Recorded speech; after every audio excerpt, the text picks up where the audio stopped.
स्वागत है दोस्तों आप सभी का सौरभ स्टडी पॉइंट में। तो आइए दोस्तों, डेली की तरह हम आज फिर से आप लोगों के लिए कुछ महत्वपूर्ण प्रश्न लेकर के आए हुए हैं।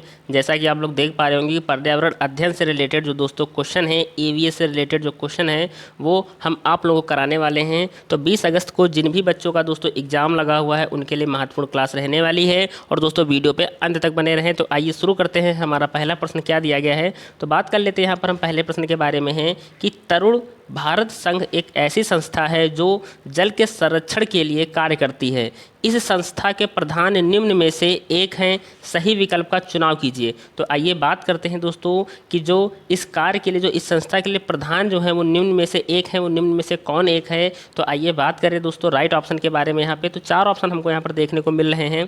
पहला ऑप्शन है कि मेधा पाटकर, दूसरा ऑप्शन है सुंदरलाल बहुगुणा, तीसरा ऑप्शन है राजेंद्र सिंह, चौथा ऑप्शन है पीसी जोशी। तो अगर यहाँ पर हम बात कर लेते हैं दोस्तों सही जवाब के बारे में, तो जो हमारा राइट ऑप्शन हो जाएगा हमारा क्या हो जाएगा, राजेंद्र सिंह जो जवाब होगा हमारा करेक्ट हो जाएगा। तो दोस्तों यहाँ पे जो तरुण जो है, तरुण भारत है, वो राजस्थान में स्थित एक गैर सरकारी संघ है। क्या है, तरुण जो है वो भारत में राजस्थान में स्थित एक गैर सरकारी संघ है। तो इस तरह से दोस्तों इसका जो राइट ऑप्शन हो जाएगा हमारा क्या हो जाएगा, थर्ड ऑप्शन जो होगा हमारा करेक्ट रहने वाला है। आइए बढ़ चलते हैं दोस्तों अगले प्रश्न पर। अगला प्रश्न हमको क्या देखने को मिलता है कि भूमिगत जल के स्तर की छेड़ता का मुख्य कारण क्या है। भूमिगत जल के स्तर की जो छेड़ता का जो मुख्य कारण है वो निम्नलिखित में से क्या रहने वाला है। तो आइए बात करते हैं। पहले प्रश्न के ऑप्शन के बारे में बात कर लेते हैं कि वर्षा का कम होना, दूसरा ऑप्शन है वृक्षों का आवरण कम होना, तीसरा ऑप्शन हमारा यहाँ पर दिया गया है कि सिंचाई हेतु ट्यूबवेल तथा हाथ के पंपों का उपयोग करना, चौथा ऑप्शन है नदियों का रुख बदल रहा है तथा बांध बनाए जा रहे हैं। तो दोस्तों यहाँ पर हम बात करेंगे राइट ऑप्शन के बारे में। इसका जो करेक्ट ऑप्शन हो जाएगा हमारा क्या हो जाएगा दोस्तों, थर्ड ऑप्शन जो होगा हमारा करेक्ट हो जाएगा कि सिंचाई हेतु ट्यूबवेल तथा हाथ के पंपों का उपयोग किया जा रहा है। दोस्तों इस तरह से जो हमारा थर्ड ऑप्शन हो जाएगा हमारा करेक्ट हो जाएगा। तो आइए बढ़ते हैं दोस्तों इसी के साथ में अगले प्रश्न पर। और दोस्तों अगले प्रश्न पर बढ़ने से पहले आपको बताना चाहेंगे कि अगर आप चैनल पे अभी तक नए हैं तो चैनल को सब्सक्राइब कर लीजिएगा। और जिन भी बच्चों का 20 अगस्त को एग्जाम है उनके लिए महत्वपूर्ण क्लास रहने वाली है। तो देखते हैं अगला प्रश्न है हमारा कि कई स्थानों पर अम्ल वर्षा जलीय विविधता को प्रभावित कर रही है। अम्ल वर्षा निम्न में से किन प्रमुख रसायनों के कारण होती है। तो दोस्तों जो एसिड रेन है वो किस कारण हो रही है, किस जो मेन जो उसके कारण है दोस्तों प्रभावित कर रही है वो किस वजह से कर रही है और प्रमुख रसायन कौन कौन से हैं। तो आइए बात करते हैं राइट ऑप्शन के बारे में। तो पहला ऑप्शन जो हमारा दिया गया है यहाँ पर कि हाइड्रोक्लोरिक अम्ल तथा सल्फ्यूरिक अम्ल, दूसरा ऑप्शन है नाइट्रिक अम्ल तथा सल्फ्यूरिक अम्ल, तीसरा ऑप्शन है हमारा एसिटिक अम्ल तथा सल्फ्यूरिक अम्ल, चौथा ऑप्शन है हमारा हाइड्रोक्लोरिक अम्ल तथा नाइट्रिक अम्ल। तो आइए बात करें यहाँ पे हम राइट ऑप्शन के बारे में। अगर बात कर लेते हैं कि इसका लास्ट हमारा जो इसमें जो चारों ऑप्शन में जो हमारा जो करेक्ट ऑप्शन है हमारा कौन सा हो जाएगा, सेकेंड ऑप्शन हमारा करेक्ट हो जाएगा। नाइट्रिक अम्ल तथा सल्फ्यूरिक अम्ल जो हमारा जवाब होगा वो करेक्ट हो जाएगा। तो इस तरह से सेकेंड ऑप्शन हमारा सही रहने वाला है। इसी तरह के प्रश्न आपको एग्जाम में बारी बारी से देखने को मिलेंगे। तो उम्मीद करते हैं कि आप लोग को ये भी प्रश्न बहुत अच्छे से समझ में आ रहे होंगे। तो आइए इसी के साथ में बढ़ते हैं हम अगले प्रश्न पर। अगला प्रश्न है कि धरती पर अलवड़ जल की उपलब्धता बहुत कम है। कुल उपलब्ध अलवड़ जल की निम्न में से किस में सर्वाधिक प्रतिशत कुछ अलवड़ की मात्रा है। तो क्वेश्चन को हमको बहुत अच्छे से समझना है, क्योंकि दोस्तों अगर आप क्वेश्चन की लैंग्वेज को अगर पकड़ लेंगे तो उसके हिसाब से आप अपने आंसर को बहुत अच्छे से आसानी से उसको निकाल सकते हैं। क्वेश्चन में कह रहा है कि धरती पर अलवड़ जल की उपलब्धता बहुत कम है। कुल उपलब्ध अलवड़ जल की निम्न में से किस में सर्वाधिक प्रतिशत कुल अलवड़ की मात्रा है। तो आइए बात करें यहाँ पर हम राइट ऑप्शन के बारे में। अगर बात करते हैं तो हमारा जो पहला ऑप्शन दिया गया है, क्या दिया गया है, पहला है नदियाँ, दूसरा ऑप्शन है झरने, तीसरा ऑप्शन है ग्लेशियर हिमनदी और चौथा ऑप्शन हमारा जलप्रपात। तो यहाँ पर बात कर लेते हैं अगर राइट ऑप्शन के बारे में, तो ग्लेशियर हिमनदी जो जवाब होगा हमारा करेक्ट रहने वाला है। तो दोस्तों अगर बात करें यहाँ पर हम इसके बारे में, अगर ग्लेशियर हिमनदी के बारे में बात कर लेते हैं कि पृथ्वी की सतह का लगभग 71%, पृथ्वी की सतह का लगभग 71% जो ग्लेशियर कैसा है दोस्तों, आच्छादित है, लेकिन शुद्ध जल कुल जल का लगभग 3% है। तो दोस्तों जो टोटल जल है, कुल टोटल जल जो शुद्ध जल है वो कितना है हमारा, केवल 3% है। शुद्ध जल कितना है, 3% है। ग्लेशियर से 2.0% मीठे 0%, मीठे पानी बर्फ़ की टोपी पाया जाता है, मीठे पानी 0.75%, भूजल के रूप में 0.009%, मीठे पानी की झीलों में 0.001% वातावरण में पाया जाता है। तो इस तरह से जैसा कि हमने आपको बताया वो आपके एग्ज़ाम के लिए बहुत ही इम्पॉर्टेंट हैं, और जो प्रश्न जितने भी हम आपको करा रहे हैं ये प्रीवियस ईयर के एग्ज़ाम के दोस्तों सेट हैं जो आपके एग्ज़ाम में रिपीट हो सकते हैं। आइए अगला प्रश्न देखते हैं हमारा क्या है। अगले प्रश्न के बारे में बात कर लेते हैं हम यहाँ पर कि निम्न में से जल के विषय में कौन सा सही नहीं है। निम्न में से जल के विषय में कौन सा सही नहीं है, तो आइए बात करें। पहला ऑप्शन है हमारा कि जल एक सार्वभौमिक विलायक है। दूसरा ऑप्शन है इसमें विभिन्न पदार्थों को घोलने की क्षमता है। तीसरा ऑप्शन है हमारा यहाँ पर क्या दिया गया है, तो आइए देखते हैं। तीसरा ऑप्शन दिया गया है कि जल का घनत्व 100 डिग्री सेल्सियस पर सर्वाधिक होता है। चौथा ऑप्शन है कि पदार्थ की तीनों अवस्थाओं में जल विद्यमान होता है। तो आइए यहाँ पर हम अगर बात करते हैं राइट ऑप्शन के बारे में, तो इसका जो थर्ड ऑप्शन हो जाएगा हमारा क्या हो जाएगा, करेक्ट हो जाएगा। तो जल का घनत्व जो है वो 100 डिग्री सेल्सियस पर सर्वाधिक होता है। तो जल का घनत्व कितना दोस्तों, 100 डिग्री सेल्सियस पर सर्वाधिक होता है। तो इस तरह से जो थर्ड ऑप्शन होगा हमारा क्या हो जाएगा, करेक्ट रहने वाला है। तो आइए बात कर लेते हैं अगले प्रश्न के बारे में कि अगला प्रश्न हमारा क्या है कि रीता अपने नौकरी वाले माता पिता, छोटे भाई, दादा दादी, चाचा व उनके परिवार के साथ रहती है, इस प्रकार के परिवार व्यवस्था को कहते हैं। तो रीता जो है वो नौकरी वाले माता पिता, छोटे भाई, दादा दादी, चाचा, उनके परिवार के साथ रहती है, तो इस प्रकार के परिवार की व्यवस्था को क्या कहते हैं। तो आइए बात कर लेते हैं कि इस प्रकार के परिवार को क्या कहते हैं। तो पहला ऑप्शन हमारा है कि मातृवंश परिवार जिसमें रीता की माता मुखिया हैं। दूसरा ऑप्शन है पितृवंश परिवार जिसमें रीता के पिता मुखिया हैं।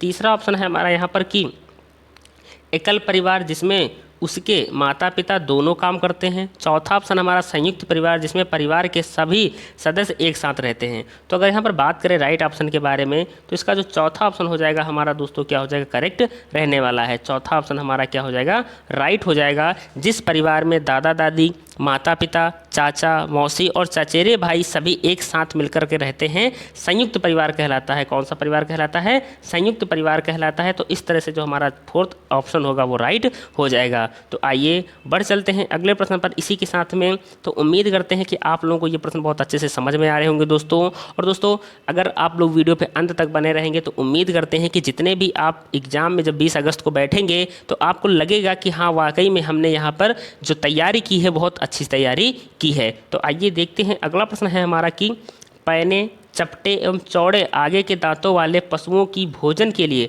प्राथमिकता भिन्न होती है। ये पशु निम्न में से कौन सी खाद्य संबंधी प्राथमिकता को चुनेंगे। तो आइए देखते हैं कि कौन से दोस्तों निम्न में से कौन सी खाद्य संबंधी प्राथमिकता को चुनेंगे। तो बात कर लेते हैं ऑप्शन के बारे में यहाँ पर हम। तो पहला ऑप्शन हमारा दिया गया है कि दूसरे पशुओं का मांस। तीसरा ऑप्शन है कि घास एवं शाक। तीसरा ऑप्शन है फल। चौथा ऑप्शन है अनाज। तो आइए बात कर लेते हैं, अगर हम आपको थोड़ा सा बताना चाहेंगे क्वेश्चन के बारे में कि जिन जंतुओं के सामने चौड़े और निकुले दांत होते हैं और पीछे सपाट दांत होते हैं वे शाकाहारी होते हैं। कैसे होते हैं, वे शाकाहारी होते हैं। कैसे होते हैं, शाकाहारी होते हैं। ये जीव पौधे और जड़ी बूटियों का उपयोग भोजन में करते हैं। इनके कुछ उदाहरण जैसे गाय, घोड़े एवं हिरण दोस्तों कौन है, हिरण हो जाएगा। तो अगर बात करें यहाँ पे राइट ऑप्शन के बारे में तो सेकंड ऑप्शन जो होगा हमारा क्या हो जाएगा, करेक्ट रहने वाला। घास एवं शाक जो जवाब होगा वो हमारा क्या हो जाएगा, करेक्ट हो जाएगा। आइए बढ़ते हैं अगले प्रश्न पर। अगला प्रश्न है हमारा कि जो पौधे खारे जल वाले क्षेत्रों में उगते हैं उन्हें कहा जाता है। जो पौधे खारे जल वाले क्षेत्र में उगते हैं उन्हें क्या कहा जाता है। तो आइए बात कर लेते हैं यहाँ पर। पहला हमारा जो ऑप्शन दिया गया हेलोफाइट है। दूसरा ऑप्शन है मीजोफाइट। तीसरा ऑप्शन है जेरोफाइट। और चौथा ऑप्शन जो हो जाएगा हमारा हेलियोफाइट है। तो अगर यहाँ पर बात करें हम राइट ऑप्शन के बारे में तो हमारा जो लवण मृदोद्भिद क्या है दोस्तों, आप लोग हिंदी में हो सकता है आप लोग ना याद कर सकते, लेकिन आप लोग इंग्लिश में अगर इसको याद करते हैं तो हेलोफाइट के नाम से आप इसको याद कर सकते हैं। तो जो पौधे खारे जल वाले क्षेत्रों में पाए जाते हैं उन्हें क्या कहा जाता है, हेलोफाइट कहा जाता है। आइए बढ़ चलते हैं अगले प्रश्न पर इसी के साथ में हम कि अगला प्रश्न हमारा क्या रहने वाला है। तो आइए देखते हैं अगले प्रश्न के बारे में बात करें यहाँ पर हम कि जो रंग चित्र किसी कथा का चित्रण करते हैं जिनमें केवल प्राकृतिक रंगों का उपयोग किया जाता है उस चित्रकला को चित्रकाठी कहते हैं। चित्रकला संबंधित है तो वो चित्रकला जो है वो किससे संबंधित है। तो आइए बात करें यहाँ पर राइट ऑप्शन के बारे में कि इसका जो राइट ऑप्शन हो जाएगा हमारा क्या हो जाएगा। तो पहला ऑप्शन हमारा दिया गया है महाराष्ट्र। दूसरा ऑप्शन है हमारा राजस्थान, तीसरा ऑप्शन है हमारा आंध्र प्रदेश, चौथा ऑप्शन है हमारा कश्मीर। तो यहाँ पे अगर राइट ऑप्शन के बारे में बात करें तो महाराष्ट्र जो जवाब होगा हमारा करेक्ट हो जाएगा। तो इसी तरह के प्रश्न हैं जो एग्जाम में आपको बारी बारी से देखने को मिलेंगे। तो आइए इसी के साथ में हम बढ़ते हैं अगले प्रश्न पर कि अगला प्रश्न हमारा क्या है। अगला प्रश्न यहाँ पर कह रहा है कि उन आदिवासी वर्गों की पहचान कीजिए जो हिमाचल प्रदेश भारत के मूल निवासी हैं, जो हिमाचल प्रदेश और भारत के मूल निवासी हैं। तो आइए बात करें यहाँ पर हम, पहला जो ऑप्शन हमारा यहाँ पर दिया गया है कि संथाली जनजाति, दूसरा ऑप्शन है गद्दी जनजाति, तीसरा ऑप्शन है गौंड जनजाति और चौथा ऑप्शन है सहारिया जनजाति। तो यहाँ पर अगर हम बात करें राइट ऑप्शन के बारे में तो गद्दी जनजाति जो जवाब होगा हमारा क्या हो जाएगा, करेक्ट हो जाएगा। तो अगर बात करें दोस्तों कि गद्दी हिमाचल प्रदेश की एक पहाड़ी जनजाति है, ये चरवाहे हैं। क्या होते हैं? ये चरवाहे होते हैं। कौन दोस्तों? चरवाहे होते हैं। तो इस तरह के जो प्रश्न हैं आपको एग्जाम में देखने को मिलेंगे। और अगर बात करें यहाँ पर हम संथाल के बारे में, संथाल झारखंड राज्य में केंद्रित एक आदिवासी समूह है। क्या है? और अगर हम यहाँ पर गोंड या गोंडवाना बात करें जो वर्तमान में उड़ीसा भारत क्षेत्र में है, ये आच्छादित क्षेत्रों में रहते हैं। तो दोस्तों हमने आपको बता दिया कि इस तरह से इसका जो सेकेंड ऑप्शन हो जाएगा हमारा करेक्ट हो जाएगा। आइए अगला प्रश्न देखते हैं कि निम्न में से कौन सा मिजोरम का सबसे प्राचीन नृत्य है। मिजोरम का सबसे प्राचीन नृत्य कौन सा है? तो आइए बात करें यहाँ पर हम, पहला ऑप्शन हमारा दिया गया है कि सतरिया नृत्य, दूसरा ऑप्शन है हमारा रौफ नृत्य, तीसरा ऑप्शन हमारा यहाँ पर चिराव नृत्य और चौथा ऑप्शन है हमारा गरबा नृत्य। तो अगर यहाँ पर हम बात कर लेते हैं राइट ऑप्शन के बारे में तो इसका जो थर्ड ऑप्शन हो जाएगा हमारा करेक्ट हो जाएगा, चिराव नृत्य जो जवाब होगा हमारा करेक्ट रहने वाला है। तो जो मिजोरम का अगर बात करें यहाँ पर मिजोरम का जो सबसे प्राचीन नृत्य है वो कौन सा हो जाएगा, चिराव नृत्य हमारा जवाब राइट हो जाएगा। आइए अगले प्रश्न पढ़ते हैं। अगला प्रश्न हमारा क्या दिया गया है तो आइए देखते हैं कि अगला प्रश्न है कि भारत का सबसे बड़ा रेल मार्ग कौन सा है। भारत का सबसे बड़ा रेल मार्ग कौन सा है? तो आइए देखते हैं। पहला ऑप्शन हमारा क्या है, कश्मीर से बंगलौर, दूसरा ऑप्शन है डिब्रूगढ़ से कन्याकुमारी, तीसरा ऑप्शन है मिजोरम से गुजरात और चौथा ऑप्शन है महाराष्ट्र से मणिपुरी। तो आइए बात करें यहाँ पर हम राइट ऑप्शन के बारे में तो सेकेंड ऑप्शन जो होगा हमारा करेक्ट हो जाएगा कि डिब्रूगढ़ से कन्याकुमारी जो जवाब होगा हमारा करेक्ट हो जाएगा। तो डिब्रूगढ़ से कन्याकुमारी भारतीय रेल का सबसे लंबा मार्ग है। यह दुनिया की 16वीं सबसे लंबी रेलवे लाइन है। कौन सी? यह दुनिया की सबसे लंबी दोस्तों 16वीं लाइन है। कौन सी? 16वीं लाइन है। और अगर बात करें कि यह 4262 किलोमीटर की दूरी का तय करता है। कितना? 4262 किलोमीटर की दूरी को तय करता है दोस्तों। डिब्रूगढ़ से कन्याकुमारी तक कितना? 4262 किलोमीटर की दूरी तय करता है। और यह भारत के 7 राज्यों असम, नागालैंड, बिहार, पश्चिम बंगाल, उड़ीसा, आंध्र प्रदेश, केरल और तमिलनाडु में होते हुए अपना सफर तय करता है। तो इस तरह से जो हमारा सेकेंड ऑप्शन हो जाएगा क्या हो जाएगा, करेक्ट हो जाएगा। आइए अगले प्रश्न पढ़ते हैं कि कल्पना चावला एक भारतीय मूल की अंतरिक्ष यात्री का निधन अंतरिक्ष यान में किस वर्ष में हुआ था? क्या है कि कल्पना चावला एक भारतीय मूल की अमेरिकी अंतरिक्ष यात्री का निधन अंतरिक्ष यान में किस वर्ष में हुआ था? तो आइए बात करें यहाँ पर हम राइट ऑप्शन के बारे में तो हमारा पहला ऑप्शन है 2000 में, तीसरा ऑप्शन है 1998, तीसरा ऑप्शन है हमारा 2006 और चौथा ऑप्शन है हमारा 2003। तो आइए बात कर लेते हैं दोस्तों पहले हम कल्पना चावला के बारे में कि कल्पना चावला 1997 में 1997 में अंतरिक्ष में जाने वाली भारतीय मूल की पहली महिला थी। अगर बात करें कि कब गई थी तो ये 1997 में गई थी। कब गई थी? 1997 में गई थी और ये भारतीय मूल की पहली महिला थी और वह 7 चालक दल के सदस्यों में से एक थी। 7 चालक दल के सदस्यों में से एक थी जो 2003 में अंतरिक्ष शटल कोलंबिया के दुर्घटना में मारे गए थे, जब अंतरिक्ष यान पृथ्वी के वायुमंडल में पुनः प्रवेश के दौरान क्या हो गया था, नष्ट हो गया था। तो अगर बात करें यहाँ पर राइट ऑप्शन के बारे में तो 2003 जो जवाब होगा हमारा करेक्ट हो जाएगा। अगर पूछा जाता है कि कब गई थी तो 1997 में ये जाने वाली पहली महिला थी और ये कब 2003 में कब अंतरिक्ष यान में निधन का हुआ था, 2003 में इनका निधन हो गया था। आइए अगले प्रश्न पर बढ़ते हैं। अगला है कि पक्षी विभिन्न प्रकार के घोंसले बनाते हैं तथा घोंसले बनाने के लिए विभिन्न स्थानों का चुनाव करते हैं। निम्न में से कौन सा पक्षी पेड़ के तनों में अपने घोंसले बनाता है? तो कौन सा पक्षी जो है वो पेड़ के तनों में अपना घोंसला बनाता है? तो आइए बात कर लेते हैं। हमारा पहला ऑप्शन क्या दिया गया है कि कौवे, दूसरा ऑप्शन है बसंत गौरी, तीसरा ऑप्शन है शकरखोरा, चौथा ऑप्शन है दर्जिन। तो अगर बात करें यहाँ पर हम राइट ऑप्शन के बारे में तो सेकेंड ऑप्शन हमारा करेक्ट हो जाएगा। जो बसंत गौरी बारबेट है, ये पक्षी जो है वो किस तरह का जो घोंसला है वो बनाती है दोस्तों, ये अगर बात करें किस तरह का घोंसला बनाती है तो ये पेड़ों के तनों में अपने घोंसले को बनाती है। किसमें? पेड़ों के तनों में अपने घोंसले को बनाती है। तो घोंसला वह स्थान है जहाँ पक्षी अंडे देते हैं और अपने बच्चे को पालते हैं। तो जो बारबेट नामक पक्षी पेड़ के तनों में से एक छेद में अपना घोंसला बनाता है। किसमें? पेड़ की एक छेद में अपना घोंसला बनाता है। आइए इसी के साथ में हम बढ़ते हैं अगले प्रश्न पर। अगले प्रश्न पर क्या दिया गया है तो आइए बात कर लेते हैं कि वैश्विक महामारी के समय में डॉक्टरों ने विटामिन सी से भरपूर भोजन ग्रहण करने की मात्रा को बढ़ाने के लिए कहा। तो क्यों कहा? तो विटामिन सी से भरपूर भोजन ग्रहण करने के लिए मात्रा को बढ़ाने के लिए क्यों कहा, तो आइए बात कर लेते हैं क्यों कह रहा है। तो इसके बारे में अगर बात करें तो पहला ऑप्शन हमारा क्या दिया गया है कि यह दृष्टिवर्धक के निर्माण के लिए आवश्यक है। दूसरा ऑप्शन है हमारा कि यह दांतों एवं अस्थियों को स्वस्थ रखता है। तीसरा ऑप्शन हमारा यहाँ पर दिया गया है कि इससे भूख बढ़ती है। चौथा ऑप्शन है यह संक्रमण के विरुद्ध लड़ने की ताकत प्रदान करता है। तो अगर बात करें यहाँ पर हम राइट ऑप्शन के बारे में तो चौथा ऑप्शन जो होगा हमारा करेक्ट हो जाएगा कि यह संक्रमण के विरुद्ध लड़ने में ताकत प्रदान करता है। तो हमारा क्या हो जाएगा? राइट ऑप्शन रहने वाला है। तो आइए अगले प्रश्न पर बढ़ते हैं। तो देखते हैं क्या दिया गया है अगला प्रश्न हमारा कि जो भोजन हम खाते हैं उसका शरीर के अंदर क्या होता है। जो भोजन हम खाते हैं उसका शरीर के अंदर क्या होता है। तो कक्षा 5 के विद्यार्थियों से इस विषय पर चर्चा करने के लिए शिक्षक ने कहा है। तो शिक्षक का उद्देश्य क्या होगा? तो अगर हम खाना खाते हैं और शरीर के अंदर जाता है तो क्या प्रोसेस होती है। तो कक्षा 5 के जो विद्यार्थी हैं इस पर चर्चा करने के लिए शिक्षक ने कहा है। तो शिक्षक का ये सब सवाल जो है पूछने का उद्देश्य क्या है। तो आइए देखते हैं हमारा ऑप्शन क्या दिया गया है। तो पहला ऑप्शन है कि पाचन क्रिया वैज्ञानिक प्रत्ययों के विषय में विद्यार्थियों की कल्पनाशीलता का विकास करना। दूसरा ऑप्शन है कि प्रश्न के सही उत्तर प्रतिपादित करके में विद्यार्थियों को मदद करना।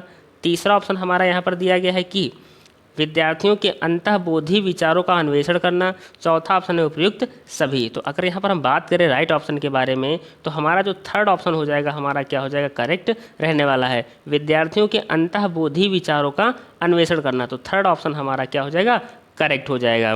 तो इसी तरह के प्रश्न आपको एग्जाम में बारी बारी से देखने को मिलेंगे। तो उम्मीद करते हैं कि आप लोगों को ये प्रश्न बहुत अच्छे से समझ में आ रहे होंगे और एग्जाम में यही प्रश्न आपको रिपीट होते हुए मिलेंगे दोस्तों। तो आइए देखते हैं अगला प्रश्न है हमारा कि कक्षा 4 के अध्यापक अयान एक संग्रहालय की यात्रा का आयोजन करते हैं। इस क्षेत्र भ्रमण से कौन से प्रक्रियात्मक कौशलों को प्रोत्साहन मिलेगा। तो आइए बात कर लेते हैं कि जो संग्रहालय की यात्रा का आयोजन करते हैं तो इस क्षेत्र में भ्रमण से कौन से प्रक्रियात्मक कौशलों का प्रोत्साहन मिलेगा। तो आइए बात कर लेते हैं यहाँ पर हम ऑप्शन के बारे में।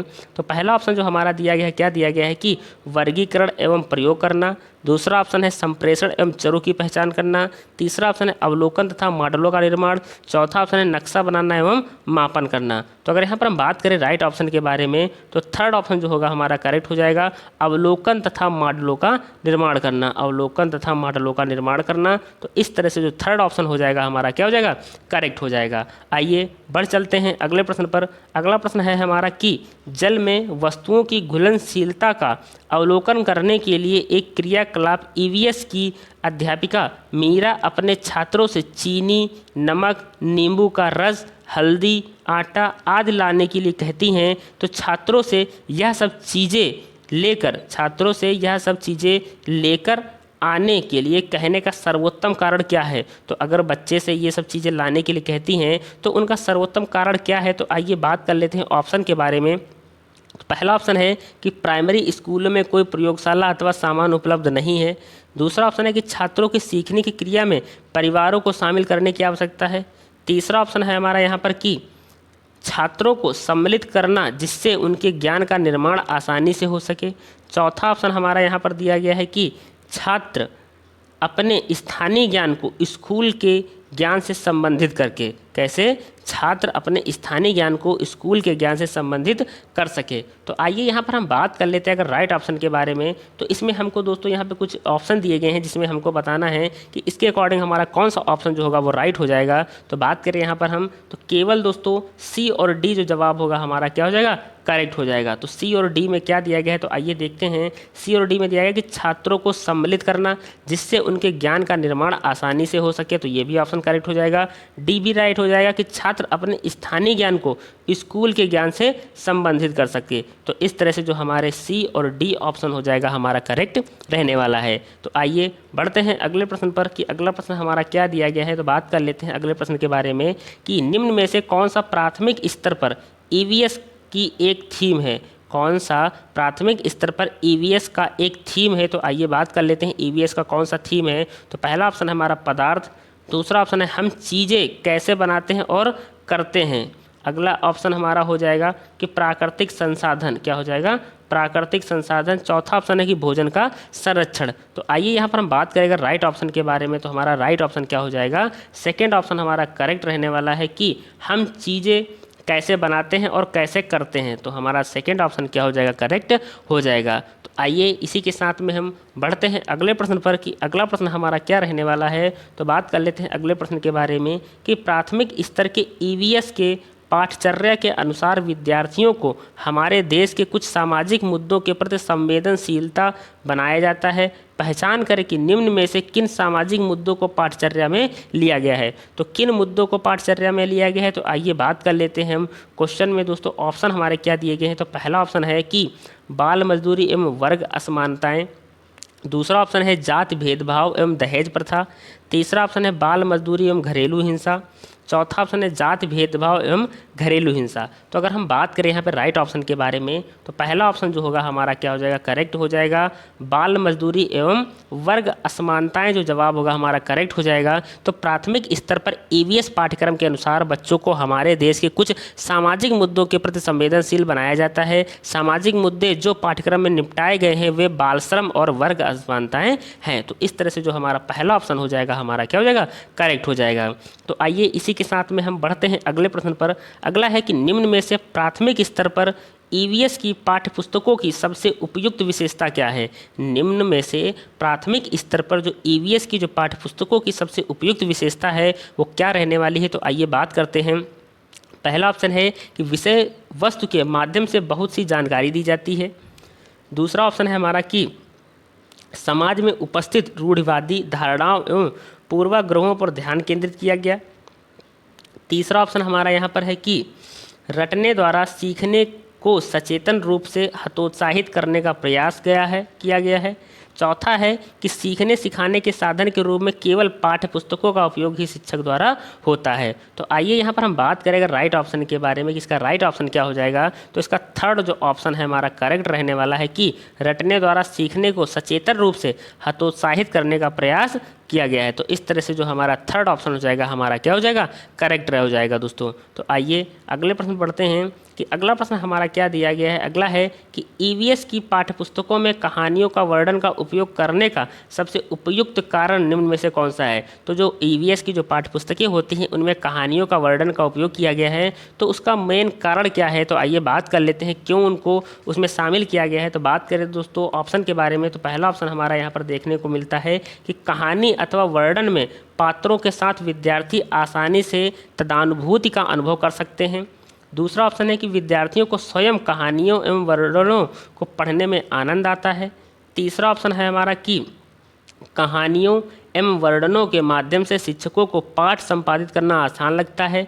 चौथा ऑप्शन है हमारा कि शिक्षक विषय वस्तु को आसानी से नाटक या भूमिका में रूपांतरित कर सकते हैं। तो अगर हम बात करें यहाँ पर राइट ऑप्शन के बारे में कि इसका राइट ऑप्शन क्या हो जाएगा, तो हमारा जो पहला ऑप्शन है वो हमारा क्या हो जाएगा, करेक्ट हो जाएगा। कहानी अथवा वर्णन में पात्रों के साथ विद्यार्थी आसानी से तदानुभूति का अनुभव कर सकते हैं। तो इसलिए ईवीएस की पाठ्यपुस्तकों में कहानियों का वर्णन का उपयोग करने में सबसे उपयुक्त कारण क्या है कि पहला ऑप्शन जो होगा हमारा करेक्ट रहने वाला है। तो आइए बढ़ते हैं अगले प्रश्न पर कि अगला प्रश्न हमारा क्या दिया गया है। तो बात कर लेते हैं अगले प्रश्न के बारे में। तो अगला प्रश्न यहाँ पर हमको देखने को क्या मिल रहा है कि निम्न में से किस आवृत्ति का मूल्यांकन ईवीएस के सीखने सिखाने के लिए उपयुक्त है। तो किस आवृत्ति का मूल्यांकन जो है वो ईवीएस के सीखने सिखाने के लिए प्रयुक्त है। तो आइए बात करें यहाँ पर राइट ऑप्शन के बारे में। तो पहला ऑप्शन है प्रतिदिन, दूसरा ऑप्शन है प्रतिमाह, तीसरा ऑप्शन है हमारा क्या दिया गया कि 6 महीने में, चौथा ऑप्शन है वर्ष के अंत में। तो अगर बात करें यहाँ पर हम राइट ऑप्शन के बारे में,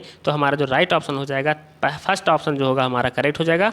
प्रतिदिन जो जवाब होगा हमारा करेक्ट रहने वाला है। तो इसी तरह के जो प्रश्न हैं वो आपको एग्ज़ाम में डेली दोस्तों जो हम आपको करा रहे हैं वो एग्ज़ाम में आपको बहुत ही हेल्प करने वाले हैं। तो उम्मीद करते हैं कि आप लोगों को ये वीडियो बहुत अच्छी लग रही होगी। अगर आपको वीडियो अच्छा लग रहा हो तो आप लोग कमेंट दोस्तों लाइक करना ना भूलें। तो आइए देखते हैं अगला प्रश्न है हमारा कि एक ईवीएस की अध्यापिका मीरा को शांत कक्षा पसंद है तथा वह अपने विद्यार्थियों को कहती है कि वे बैठकर अपना कार्य करें, उसके विद्यार्थी निम्न में से वंचित रहेंगे। तो अगर जो मीरा अध्यापक है उसको शांत रहना क्लास में अच्छा लगता है तो वो विद्यार्थियों को ऐसे कहती है कि वो अपना काम करें। तो आइए देखते हैं कि इस ऑप्शन के अकॉर्डिंग कौन सा जो ऑप्शन होगा वो हमारा राइट रहने वाला है। तो किस चीज़ से वो निम्न में से वंचित रह जाएंगे। तो पहला ऑप्शन है हमारा बहुबुद्धि, दूसरा ऑप्शन है अवलोकन से सीखना, तीसरा ऑप्शन है व्यक्तिगत सीखना, चौथा ऑप्शन है सहपाठी द्वारा सीखना। तो अगर बात करें यहाँ पर हम राइट ऑप्शन के बारे में, तो चौथा ऑप्शन जो हमारा हो जाएगा वो करेक्ट हो जाएगा,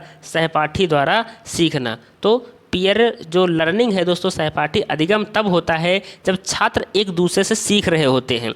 या सहयोगात्मक अधिगम से इस मायने से भिन्न है कि सहयोगी अधिगम की अवधि के दौरान छात्र एक दूसरे के साथ सीख रहे हैं, और दूसरी ओर पीयर लर्निंग छात्रों को एक दूसरे से सिखाने का अवसर देता है। तो इस तरह से जो हमारा फोर्थ ऑप्शन हो जाएगा क्या हो जाएगा, करेक्ट रहने वाला है। तो आइए देखते हैं इसी के साथ में हमारा अगला प्रश्न है कि शिक्षक द्वारा पूछे गए प्रश्नों के उत्तर के लिए निम्न में से कौन सी युक्ति विद्यार्थियों के आकलन के लिए सही है। तो कौन सी युक्ति है जो विद्यार्थियों के आकलन के लिए सही है। तो आइए बात कर लेते हैं हम यहाँ पर। पहला ऑप्शन है हमारा कि पहले ऑप्शन के बारे में बात करें कि उत्तरों का मूल्यांकन सही या गलत के रूप में उनके अंक संख्यात्मक हों। दूसरा ऑप्शन है कि उत्तरों में छात्रों के मूल विचारों का मूल्यांकन गुणात्मक हो। तीसरा ऑप्शन हमारा यहाँ पर है कि छात्रों के अनुभवों का मूल्यांकन गुणात्मक हो। छात्रों के अनुभवों का जो मूल्यांकन हो वो कैसा हो, गुणात्मक हो। तो अगर यहाँ पर हम बात करें राइट ऑप्शन के बारे में कि हमारा राइट ऑप्शन क्या रहने वाला है, तो आइए देखते हैं। तो इसका जो राइट ऑप्शन हो जाएगा हमारा क्या हो जाएगा, बी और सी जो जवाब होगा राइट हो जाएगा। तो बी और सी में हमारा क्या दिया गया है, तो आइए देखते हैं कि उत्तरों में छात्रों के मूल विचारों का मूल्यांकन गुणात्मक होना चाहिए। सी ऑप्शन है कि छात्रों के अनुभवों का मूल्यांकन गुणात्मक हो। तो इस तरह से जो बी और सी ऑप्शन हो जाएगा हमारा करेक्ट हो जाएगा। तो आइए अगला प्रश्न देखते हैं कि अगला प्रश्न हमारा क्या रहने वाला है। तो बात कर लेते हैं अगले प्रश्न के बारे में। अगला है कि भोजन विषय पढ़ाते हुए सुनीता एक पर्यावरण अध्यापिका की निम्नलिखित में कौन सी युक्ति छात्रों में अन्वेषण प्रवृत्ति को बढ़ावा देगी। तो युक्ति जो है छात्रों में अन्वेषण प्रवृत्ति को कौन सी बढ़ावा देगी। तो आइए देखते हैं। पहला ऑप्शन है हमारा कि अच्छा स्वास्थ्य बनाए रखने के लिए छात्र क्या खाएं, इसके लिए अनुदेशन। दूसरा ऑप्शन है हमारा यहाँ पर कि छात्रों को विभिन्न क्षेत्रों के भोजन पदार्थों के चित्रों का संग्रह करने के लिए कहना। तीसरा ऑप्शन है कि भोजन के विभिन्न स्रोतों के चित्र दिखाना। चौथा ऑप्शन है हमारा यहाँ पर क्या दिया गया है कि छात्रों के परिवार व समुदाय के सदस्यों से भोजन की विविधता के लिए पसंद नापसंद पर चर्चा के लिए प्रेरित करना।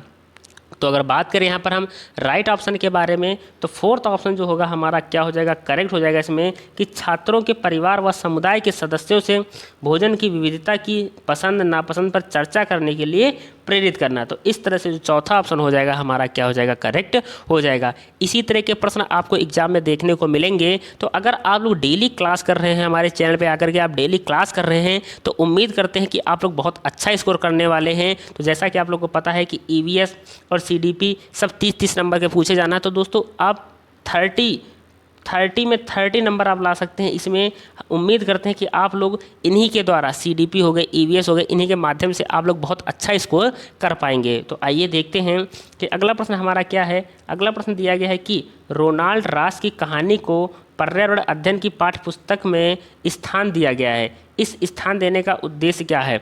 तो जो रोनाल्ड रॉस की जो कहानी है वो पर्यावरण अध्ययन की पाठ्य पुस्तकों में स्थान दिया गया है, तो इसका उद्देश्य क्या है देने का। तो आइए बात करें। पहला ऑप्शन हमारा क्या दिया गया ऑप्शन के अकॉर्डिंग कि विद्यार्थियों को खोज के लिए प्रेरित करना। दूसरा ऑप्शन है कि विद्यार्थियों को मलेरिया और मच्छर में संबंध जोड़ने में सहायता करना। तीसरा ऑप्शन हमारा दिया गया है कि वैज्ञानिक कैसे कार्य करते हैं को दृष्टिगत करना। तो आइए बात करें यहाँ पर राइट ऑप्शन के बारे में। तो हमारा जो चौथा ऑप्शन हो जाएगा हमारा क्या हो जाएगा, करेक्ट हो जाएगा। तो ए, बी और सी तीनों जो ऑप्शन हो जाएंगे हमारे क्या हो जाएंगे, करेक्ट हो जाएंगे। तो ए, बी और सी जो तीनों ऑप्शन हो जाएंगे हमारे राइट रहने वाले हैं। तो आइए इसी के साथ में हम देखते हैं अगला प्रश्न हमारा क्या रहने वाला है। तो बात कर लेते हैं अगले प्रश्न के बारे में कि निम्नलिखित वाक्यों में से इकाई योजना के लिए सबसे उचित विशेषता पहचानिए। क्वेश्चन में क्या दिया गया है कि निम्नलिखित वाक्यों में से इकाई योजना के लिए सबसे उचित विशेषता पहचानिए। तो सबसे उचित व्यवस्था क्या है, तो बात कर लेते हैं पहले ऑप्शन के बारे में कि यह पाठ के 10 से अधिक पाठ योजना का संकलन है। अगला ऑप्शन हमारा क्या दिया गया है कि प्रत्येक पाठ के लिए सीखने सिखाने की क्रियाकलापों का ब्यौरा है। तीसरा ऑप्शन है कि यह विषय वस्तु के बड़े भाग की गहन योजना है। चौथा ऑप्शन है हमारा कि आदर्श रूप में यह 10 से अधिक पाठ योजना का संकल्प है। तो अगर हम बात करें यहाँ पर राइट ऑप्शन के बारे में कि इसका राइट ऑप्शन क्या हो जाएगा, तो इसका जो थर्ड ऑप्शन हो जाएगा हमारा करेक्ट रहने वाला है कि यह विषय वस्तु के बड़े भाग की गहन योजना है। क्या हो जाएगा कि यह विषय वस्तु के बड़े भाग की गहन योजना है। तो इस तरह से जो थर्ड ऑप्शन हो जाएगा हमारा करेक्ट हो जाएगा। तो आइए इसी के साथ में हम बढ़ते हैं अगले प्रश्न पर कि अगला प्रश्न हमारा क्या रहने वाला है। अगला है कि निम्नलिखित में से कौन सी युक्ति भाषा सीखने में कठिनाई वाले विद्यार्थियों को पर्यावरण अध्ययन सीखने के लिए सबसे उचित है। क्या क्वेश्चन दिया गया है कि निम्नलिखित में से कौन सी युक्ति भाषा सीखने में कठिनाइयों वाले विद्यार्थियों को पर्यावरण अध्ययन सिखाने के लिए सबसे उचित है। तो आइए बात कर लेते हैं पहले ऑप्शन के बारे में कि उन्हें स्पर्शी स्वरूप में या बड़े बड़े अक्षर में अंकित शिक्षण सामग्री दी जाए। दूसरा ऑप्शन है कि अवधारणाओं की व्याख्या बड़े बड़े चित्रों, ठोस वस्तुओं और क्रियाकलापों के साथ की जाए। तीसरा ऑप्शन है हमारा कि श्रवण सामग्री के रूप में पाठ्य विषय वस्तु देना। चौथा ऑप्शन है कि विद्यार्थी को कक्षा में प्रथम पंक्ति में बैठाने का प्रबंध किया जाए। तो आइए देखते हैं इसका राइट ऑप्शन क्या हो जाएगा। तो हमारा जो सेकंड ऑप्शन हो जाएगा वो करेक्ट हो जाएगा इसमें कि अवधारणाओं की व्याख्या बड़े बड़े चित्रों, ठोस वस्तुओं और क्रियाकलापों के साथ की जाए। तो सेकेंड ऑप्शन क्या हो जाएगा हमारा करेक्ट रहने वाला है। आइए इसी के साथ में हम देखते हैं जो हमारा अगला प्रश्न है क्या रहने वाला है। अगला है कि थीम यात्रा में बछेंद्री पाल के पर्वतारोहण के अनुभवों के वर्णन को सम्मिलित किया गया है। इन्हें सम्मिलित करने के क्या कारण हो सकते हैं। तो इसमें बछेंद्री पाल जो पर्वतारोही हैं इनके अनुभवों का वर्णन को सम्मिलित किया गया है। तो इन्हें सम्मिलित करने का जो कारण है वो क्या हो जाएगा। तो आइए बात कर लेते हैं पहला ऑप्शन हमारा क्या दिया गया है। तो बात कर लेते हैं पहले ऑप्शन के बारे में कि यह अध्याय लिंग रूढ़िवादिता के प्रति चुनौती है। तो यह जो है वो अध्याय यह है जो लिंग रूढ़िवादिता के प्रति चुनौती है। तो इस तरह से अगर हम बात करें दोस्तों तो पहला ही ऑप्शन हमारा करेक्ट रहने वाला है। तो इसी तरह के प्रश्न आप लोगों को एग्जाम में देखने को मिलेंगे और हम आपको बारी बारी से समझा रहे हैं कि हम जितने भी आपको प्रैक्टिस सेट करा रहे हैं वो प्रीवियस ईयर के सेट है, कितने प्रीवियस ईयर के सेट हैं जो आपको एग्जाम में देखने को मिलेंगे और वही प्रश्न बारी बारी से रिपीट होते हैं। तो अगर चैनल पर अभी तक नए हैं तो चैनल को सब्सक्राइब कर लीजिएगा। धन्यवाद।